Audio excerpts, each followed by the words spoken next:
you have a calm inner conviction about who you are and your ability to get what you want and need in life?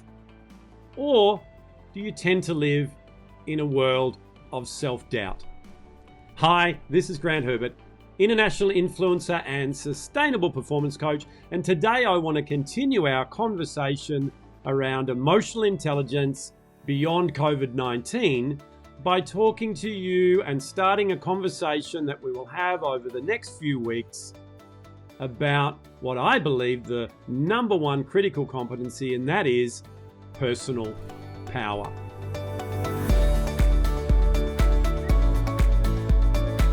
Many people are addicted to approval. They care way too much about what other people think about them and what they're saying about them. I know in my own life, for many, many years, this is what was holding me back. Everything that I did, everything that I performed, I was doing it with a motive to get you to like me, to get people to accept me. You see, we all operate with three universal fears in mind. The first one is the fear of not being enough. That means I'm not good enough. I've got to prove myself to you. The second one is the fear of not belonging. And the third one is the fear of not being loved.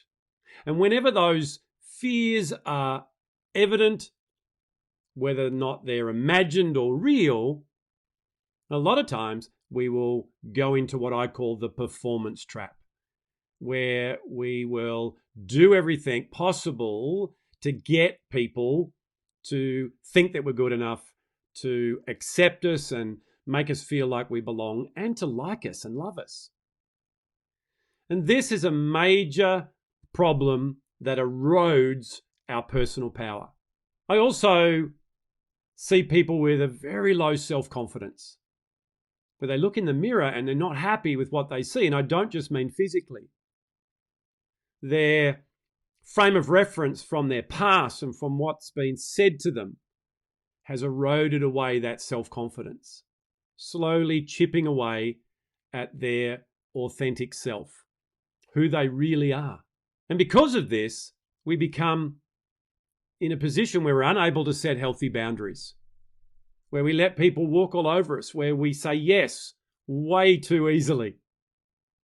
And all this angst going on, all this emotional disruption going on in our emotional brain, tends to make us feel powerless and overwhelmed. And, right here, right now, in this time of COVID-19, there are many things that I've seen people making decisions around based on these things. It's like I see people in business going, oh, should I be selling things right now?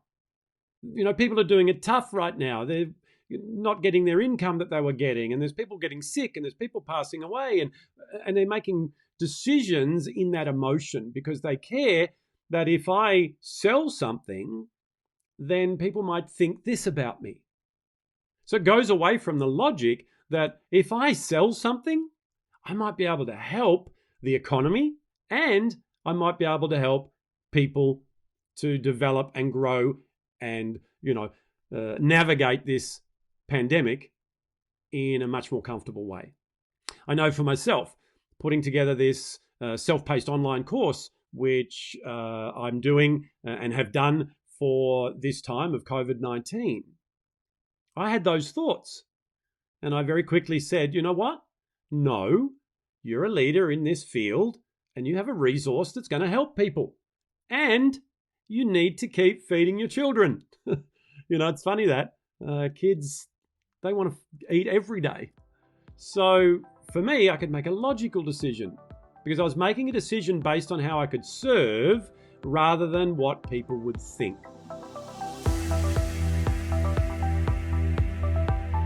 Personal power gives you the ability to feel self-approved, where it starts with self-love, where you look after yourself, where you exercise self-care, where you're confident in your own ability, and where you are calm and in control. And when you're calm and in control, you can make decisions that are logical and are strategic and will actually solve the challenges that you are in. And all these things come from developing our personal power. So what is personal power? Personal power is having a sense of your self-worth and your capabilities. It's about having self-confidence, knowing that you have everything within you and around you to be, do, and have whatever it is that you want in life. So what I want to start this week in doing is laying some principles around personal power, and we'll unpack these over the weeks to come. Because this, as I said, is the area that I feel when we get on top of this, it has an effect on all the other competencies of emotional intelligence. The first is that we need to be authentic. You need to be the real deal, who you were created to be. There's only one you. And we need that so that the world can collectively be the world that it needs to be. You know, for many years I wore a mask where I pretended that I was this because I was feeding those fears and I cared what people thought. Now, by the way, when I say I don't care what people think anymore, I don't mean in an arrogant way where I don't care what you think. I'll be whatever I want. I'll do whatever I want. No, still remaining humble and teachable, but not doing what I do with the motive of getting you to like me. To do this, we need to retrain our mini-me. We need to retrain that inner voice, that small, not so quiet sometimes voice of doubt, that inner dialogue that says, well, hang on a minute, Grant. Why would you be able to help people all around the world to develop their emotional intelligence and reduce their stress and conflict and be happier in their life? And no. Retrain that dialogue to go, you know what? This is what you do. This is the evidence that you've been doing it. And this is what I'm going to use as my frame of reference. Not what others have said or what they might say or what I've believed in the past. Retraining that voice to be a voice that lifts you up so that when you are having those bad days, which they're okay to have, by the way, because we are human, we're not robots, that small voice lifts us up and says, hey, come on, whispers in your ear and says, remember that time remember those people that you helped there?